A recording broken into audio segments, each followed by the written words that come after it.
Okay, next हम लेते हैं 2022 का प्रीवियस ईयर का क्वेश्चन पेपर, और ये हम डिस्कस कर रहे हैं चैप्टर नंबर 11 सिमिलैरिटी इन ज्योमेट्रिकल शेप्स, इसके PYQs के क्वेश्चन। यहाँ पर अगर हम बात करें मार्किंग स्कीम की, तो मार्किंग स्कीम बिल्कुल सेम है जैसे 2018, 19 और 20 में थी। 21 में पेपर नहीं हुआ था, इस कारण से हम 22 का पेपर डायरेक्ट बना रहे हैं 2020 के बाद। मार्किंग स्कीम बिल्कुल सेम है, 1 मार्क का एक क्वेश्चन, 4 मार्क का एक क्वेश्चन। 4 मार्क के क्वेश्चन के साथ ऑप्शन में जो क्वेश्चन होता है वो सर्कल एंड टेंजेंट का होता है। तो अगर आपने इस चैप्टर को अच्छे से प्रिपेयर कर लिया है तो सर्कल एंड टेंजेंट के क्वेश्चन में ज़्यादा परेशान होने की ज़रूरत नहीं है, या अगर आपने सर्कल एंड टेंजेंट का क्वेश्चन प्रिपेयर कर लिया है तो इस चैप्टर के क्वेश्चन के साथ परेशान होने की ज़रूरत नहीं है। बनाना दोनों में से कोई एक को ही है, ठीक है। तो ये इंडिकेशन आपके लिए काफ़ी होगा। इसमें हमसे जो क्वेश्चन पूछा गया है वो ट्रू फॉल्स के क्वेश्चन पूछे गए हैं 1 मार्क्स के लिए।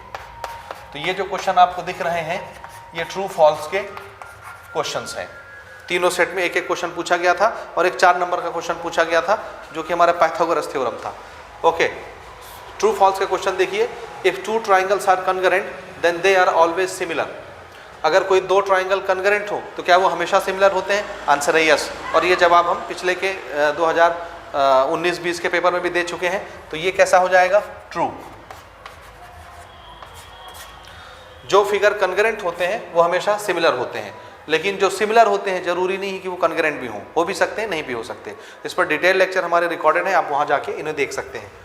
अगला सेट बी में क्वेश्चन था इफ 2 ट्राइंगल्स आर सिमिलर। अगर 2 ट्राइंगल सिमिलर हो then their corresponding sides are always equal. क्या उनके करस्पॉन्डिंग साइड्स हमेशा इक्वल होते हैं? आंसर है नो। ये खासियत सिमिलर ट्राइंगल्स की नहीं है, कनकरेंट ट्राइंगल्स की है। अगर 2 ट्राइंगल कनकरेंट हो जाएं तब उनके करस्पॉन्डिंग साइड्स इक्वल हो जाते हैं, लेकिन अगर 2 ट्राइंगल सिमिलर हैं तो उनके करस्पॉन्डिंग साइड्स का रेशियो इक्वल होता है, साइड्स इक्वल नहीं होती। तो यहाँ रेशियो की बात नहीं हो रही, करस्पॉन्डिंग साइड्स की बात हो रही है, इसलिए ये कैसा हो जाएगा? फॉल्स। तीसरा क्वेश्चन है तीसरे सेट में, इफ 2 ट्राइंगल्स आर सिमिलर। अगर 2 ट्राइंगल सिमिलर हो then they are always concurrent. क्या वो हमेशा कनकरेंट होते हैं? आंसर है नो। सिमिलर है तो कनकरेंट हो भी सकते हैं, नहीं भी हो सकते, लेकिन बोलेंगे हमेशा कनकरेंट होते हैं तो आंसर है नो। तो ये भी कैसा हो गया? फॉल्स। तो ये आपने 1 मार्क के तीनों क्वेश्चन तीनों सेट के बना लिए। अब हमसे जो मेन 4 नंबर का क्वेश्चन पूछा गया था जो तीनों सेट में है, जो क्वेश्चन नंबर 11 से 14 के बीच में फंसता है, वो क्वेश्चन है prove that the square of hypotenuse of a right angle triangle is equal to the sum of square of other remaining 2 sides, Pythagoras theorem. जो सेम क्वेश्चन किस में आया था? 2020 में। वहाँ भी मैंने बताया था, यहाँ भी आपको बता रहा हूँ। तो इसको फिर से यहाँ सॉल्व नहीं कर रहा, इसके साथ मैं रेगुलर क्लास वीडियो जो हमारी रिकॉर्ड होती है उसको मैं अटैच कर रहा हूँ इसके प्रूफ को, तो आप उसको देख करके इसका प्रूफ अच्छे से बना लीजिए। तो आई होप 2022 तक के क्वेश्चन पेपर आपको अच्छे से समझ में आएंगे और आप यहाँ से 5 मार्क्स अच्छे से सिक्योर कर सकेंगे। So wish you all the best. ये इसके बाद का वीडियो जरूर देखिए इसको। Okay, theorem number 9 which is Pythagoras theorem. क्या नाम है इस थ्योरम का? हाँ जी, हमारा ये जो थ्योरम है इसका नाम है, नोट कर लीजिएगा साइड में कहीं पर भी, पाइथागोरस थ्योरम। और ये आप लोग छोटी क्लासेस से इसको यूज़ करना शुरू कर देते हैं, है ना। 8 में 9th में 8 में आपने पाइथागोरस ट्रिपलेट पढ़ा होगा, पढ़े हैं जी। 9th में बार बार यूज़ करते हैं इसको। ये सबसे डिमांडिंग और सबसे पॉपुलर थ्योरम है मैथमेटिक्स में, ठीक है। ट्रिग्नोमेट्री में आपने इसको यूज़ किया होगा 9th में, 10th में, हर जगह। ओके, तो ये थ्योरम क्या है देखिए। In a right angle triangle, किस ट्राइंगल पर वर्क करता है ये? राइट एंगल ट्राइंगल पर वर्क करता है। The square of the hypotenuse is equal to the square of the sum of other 2 sides. बाकी के जो 2 साइड है परपेंडिकुलर और बेस, उसके स्क्वायर के सम के बराबर होता है, ठीक है, हाइपोटेनियस का स्क्वायर, ठीक है। ओके, इसके लिए हमको अगर इसका प्रूफ बनाना है तो इसका एक डायग्राम बनाना पड़ेगा। डायग्राम जैसा बुक में दिया है वैसे भी आप बना सकते हैं, या हाँ, कैसे बनाना पसंद करेंगे? ये जैसा बुक में बना है वैसे जैसे हम बनाते हैं रेगुलर, उस तरह से। रेगुलर वाला ना ये ज़्यादा अच्छा है, इस तरह, ठीक है। Okay, this is A B C and this is right angle. तो मैं एंगल बी को 90 डिग्री बना रहा हूँ, this is right angle triangle. तो गिवन लिख लेते हैं,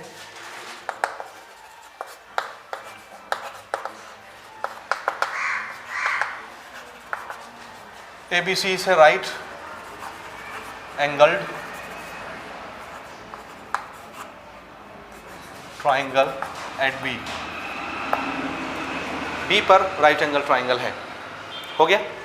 अब हमने प्रूव क्या करना है, तो हमने प्रूव करना है ये,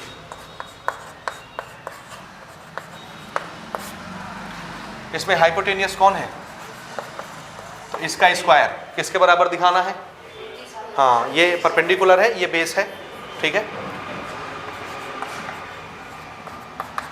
और इनका जो है हमको प्रूफ करना है, ठीक है। AC square is equal to AB square plus BC square, ये लाके दिखाना है और हमारा पाइथागोरस थ्योरम प्रूव हो जाएगा। हो गया जी। लेकिन इसको प्रूव करने के लिए हम लोग यूज़ क्या करेंगे, थ्योरम नंबर 8 का नॉलेज। और थ्योरम नंबर 8 का नॉलेज क्या बोलता है कि अगर हम राइट एंगल जहाँ बन रहा हो वहाँ से हाइपोटेनस पर एक परपेंडिकुलर ड्रॉ करें तो उस परपेंडिकुलर के दोनों तरफ के ट्राइंगल क्या हो जाते हैं, सिमिलर हो जाते हैं। और जैसे ही ट्राइंगल सिमिलर होंगे करस्पॉन्डिंग साइड्स का रेशियो हम इक्वल लेंगे, और रेशियो जब इक्वल होता है तो फिर हम क्रॉस मल्टीप्लाई करते हैं और ये चीज़ हमको मिल जाएगी, क्योंकि ये साइड्स हैं।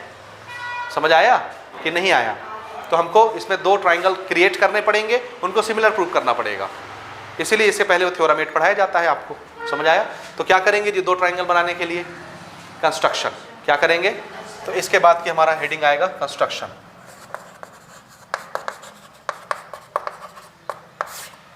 Construction draw.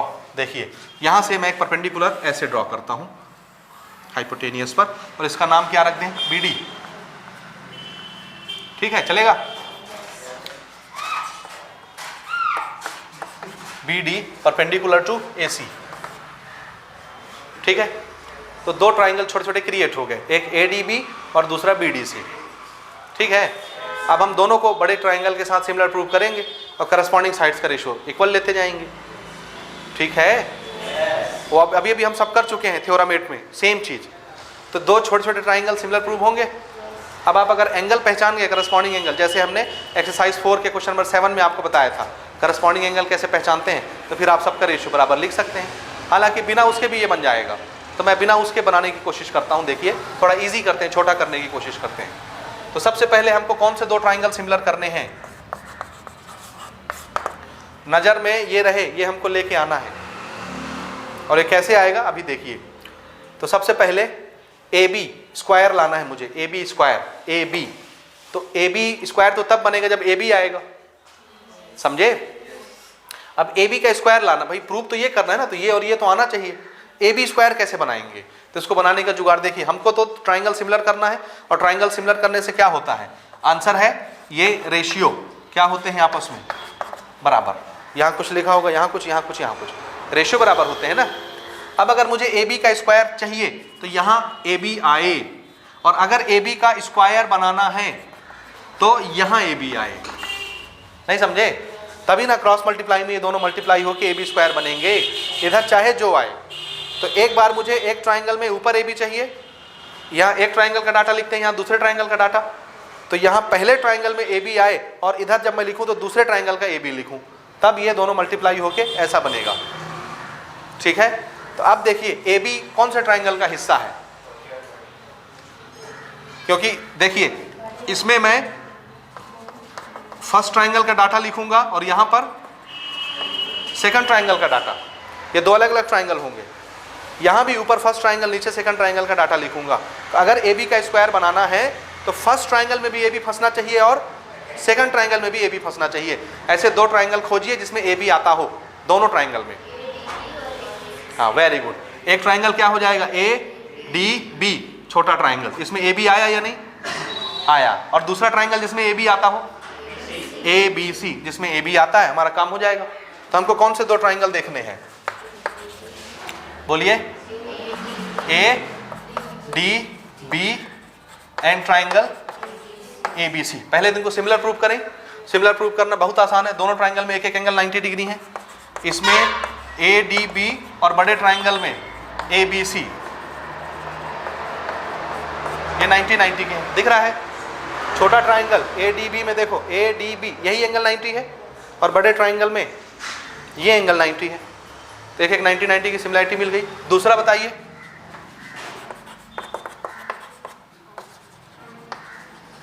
है कॉमन, एंगल ए दोनों में फंस रहा है, छोटे ट्राइंगल में भी एंगल ए आ रहा है और बड़े ट्राइंगल में भी एंगल ए आ रहा है, और ये अदर देन 90 डिग्री है। अब ध्यान से पहचानना, अब हमको वो क्राइटेरिया बनाने की जरूरत नहीं है जो क्वेश्चन 7 एक्सरसाइज 4 में हमने बनाया था। देखिए छोटा ट्राइंगल ए डी बी, इसमें ये एंगल कंक्लूड कर रहे हैं हम, और बड़ा ट्राइंगल ए बी सी, इसमें भी यही एंगल कंक्लूड कर रहे हैं हम। नहीं समझे?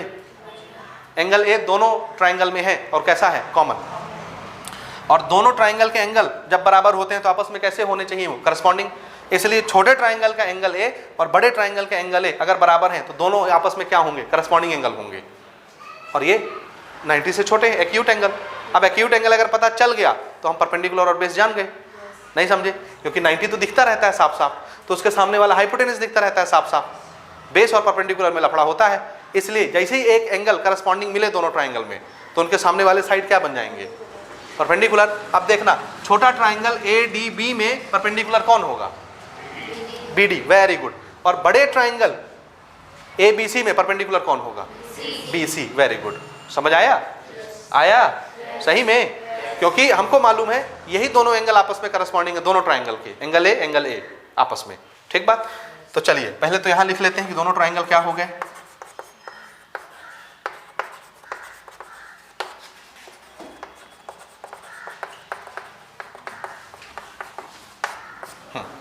अब हम इनके साइड का रेशियो यहीं लिख लेते हैं।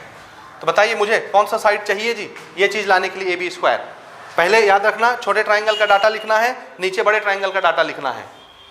ठीक? तो मुझे छोटे ट्राइंगल में क्या फंसाना है कि मैं ए बी स्क्वायर ले आऊं? क्या फंसाएंगे छोटे ट्राइंगल में? अगर मुझे ए बी स्क्वायर लाना है तो छोटे ट्राइंगल में मुझे क्या चाहिए? ए बी चाहिए। तो मैं छोटे ट्राइंगल का ए बी लिखूंगा, ए बी। अब छोटे ट्राइंगल का ए बी कौन है? छोटा ट्राइंगल ए डी बी में ए बी कौन है? हाइपोटेनियस, 90 के सामने वाला। तो बड़े ट्राइंगल में भी क्या लेना है आपको? हाइपोटेनियस। कौन है? A B C. इसमें हाइपोटेनियस कौन है? यहाँ 90 है, ये पूरा ए सी क्या बन गया? हाइपोटेनियस। नहीं समझे? ये हमने हाइपोटेनियस अपॉन हाइपोटेनियस लिखा है। ठीक है? यहाँ छोटे ट्राइंगल का डाटा, यहाँ बड़े ट्राइंगल का डाटा। अब फिर से ए बी स्क्वायर बनाने के लिए नीचे क्या चाहिए? A B. लेकिन नीचे मैं किसका डाटा लिख रहा हूँ? छोटे का कि बड़े का? बड़े का। तो बड़े का ए बी कौन है? पहचानो। बड़े ट्राइंगल में ए बी, बड़ा ट्राइंगल देखो ना, ये एंगल ए है, इसके सामने वाला ये परपेंडिकुलर है, ये परपेंडिकुलर है और इसमें ये परपेंडिकुलर है। हाँ, तो बड़े ट्राइंगल में ए बी कौन है? ये इस एंगल के सामने वाला ये परपेंडिकुलर है, 90 के सामने वाला हाइपोटेनस। तो बचा कुचा क्या है? ये बेस है। तो बड़े ट्राइंगल का ए बी कौन है? बेस। तो छोटे ट्राइंगल का भी क्या लेना पड़ेगा आपको? बेस। अब पहचानो छोटे ट्राइंगल का बेस कौन होगा? छोटे ट्राइंगल का बेस कौन होगा? A D. Very good. समझ में आता है? नहीं आया? क्योंकि छोटे का 90 डिग्री ये है, इसके सामने ये हाइपोटेनियस है, तो छोटे के लिए ये हाइपोटेनियस है और इसके सामने वाला ये परपेंडिकुलर। तो बचाइए, तो ये बेस हो गया। तो ए डी कौन है? छोटे का बेस। कुछ आया जी? हाँ, ये अगर आप यहाँ फिसले तो कभी प्रूव नहीं कर पाएंगे इसको। यहाँ तक हो गया। अब क्रॉस मल्टीप्लाई क्या बन गया? ये A B square is equal to, ये क्या हो जाएगा? A C multiplied by A D. This is equation 1। यहाँ पर इसको छोड़ देते हैं। ठीक है? हाँ, फिर से अब मुझे क्या चाहिए? दूसरा चीज देखो, ए बी स्क्वायर बन गया कि नहीं? ए बी स्क्वायर मैंने बना लिया। इसी तरह से मुझे और क्या बनाना है? B C square. B C खोजो कहाँ आता है? किस ट्राइंगल में फंसता है बी सी? बी सी, ये बी डी सी में फंसा। और कहाँ फंसेगा? क्योंकि अगर मुझे बी सी का स्क्वायर बनाना है तो यहाँ क्या आना चाहिए? यहाँ भी क्या आना चाहिए? और क्रॉस मल्टीप्लाई हो कि ये क्या बन जाएगा? कहानी समझ गए? तो बीसी दोनों ट्राइंगल में फंसने चाहिए, छोटे बड़े। तो छोटा ट्राइंगल कौन सा है? बीसी वाला। और बड़ा ट्राइंगल, दोनों में बीसी फंसते हैं। अब हमको कौन से दो ट्राइंगल सिमिलर करने हैं?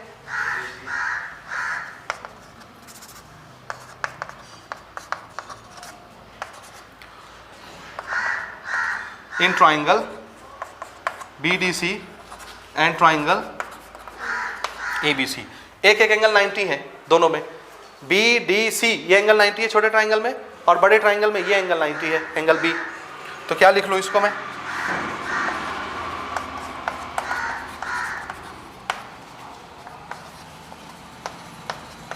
ठीक है, और दूसरा एंगल सी कॉमन है, तो दोनों ट्राइंगल क्या हो गए, सिमिलर हो गए। समझ रहे हो? ठीक, अब मैं यहां लिख लेता हूं इनको।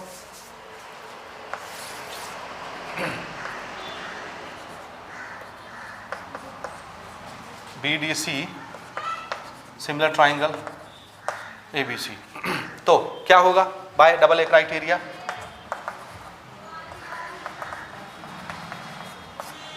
हाँ जी। अब क्या होगा, दो ट्राइंगल अगर सिमिलर हो गए तो, दो ट्राइंगल अगर सिमिलर हो गए तो करस्पॉन्डिंग साइड्स का रेशियो सेम हो जाएगा।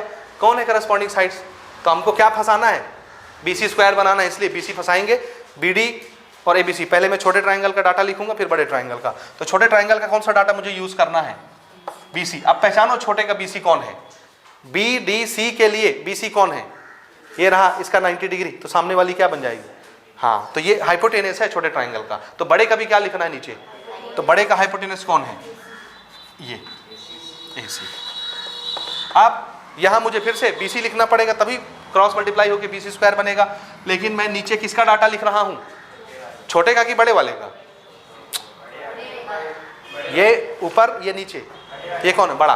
अब देखो बड़े ट्राइंगल के लिए BC क्या है, करस्पॉन्डिंग एंगल कौन कौन से थे। अब एंगल ए नहीं देखना, क्योंकि अब छोटा ट्राइंगल ये नहीं है, ये है।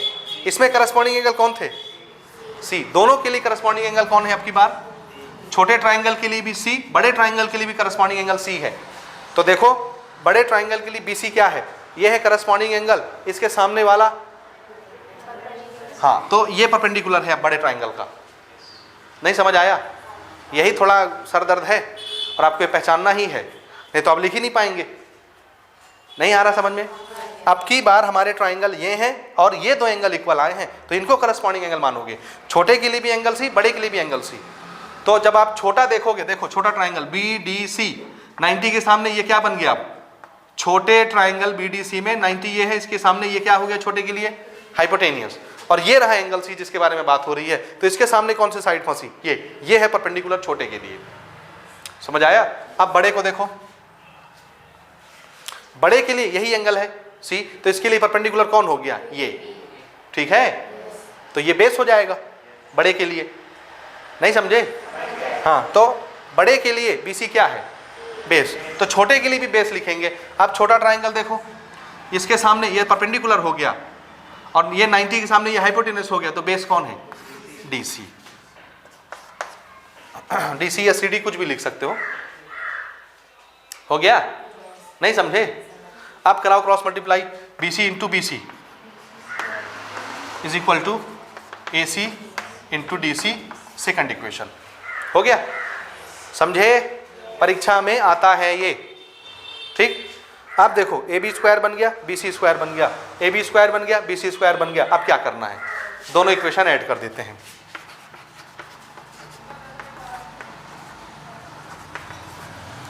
तो लेफ्ट हैंड साइड के साथ जुड़ जाएगा, राइट हैंड साइड के साथ जुड़ जाएगा। तो पहले मैं इनको लिख लेता हूं, AB square plus BC square, ठीक है। उसके बाद राइट पार्ट के साथ इधर है AC इंटू AD प्लस इधर कौन है, AC इंटू DC, ठीक है। हाँ, ये तो ठीक है, जो है सो है। इधर ये बना लिया हमने, राइट पार्ट इस तरफ बना लिया। अब यहाँ देखो ये पोर्शन और ये पोर्शन जुड़ रहा है, इसमें भी AC है, इसमें भी AC है, कॉमन निकाल लें AC। यहाँ क्या बचेगा, AD, यहाँ क्या बचेगा, DC। अब जरा देखो डायग्राम में, AD प्लस DC ये क्या चीज़ है, AD प्लस DC क्या बन गया, AC। तो इसको भी क्या लिख लिया, और दोनों मल्टीप्लाई में है, दोनों मल्टीप्लाई होंगे, क्या बन जाएगा, AC स्क्वायर। और इधर क्या चल रहा है, आप जरा पहचानो, दिस इज हाइपोटेनियस बड़े ट्राइंगल का, परपेंडिकुलर बेस, यही चीज है जो हमको प्रूव करना था। This is proved. तो ये इस तरह से प्रूव होता है। हो गया? ओके। इसके बाद का हमारा जो थ्योरम है, थ्योरम नंबर 10, जस्ट इसका रिवर्स है कि अगर ऐसा होगा कि हाइपोटेनस का square is equal to perpendicular का स्क्वायर प्लस बेस का स्क्वायर होगा तो वो ट्राइंगल राइट एंगल ट्राइंगल होगा। तो अब की बार आपको एंगल 90 डिग्री ला के दिखाना है, ठीक है। तो वो आप खुद से करेंगे, उसकी जरूरत नहीं है, उसके क्वेश्चन नहीं पूछे जाते आपसे, ना प्रूफ पूछा जाता है। प्रूफ इसका पूछा जाता है और इसके क्वेश्चन पूछे जाते हैं। तो फिर हम इसके बाद के एग्जाम्पल और एक्सरसाइज बनाएंगे। हो गया।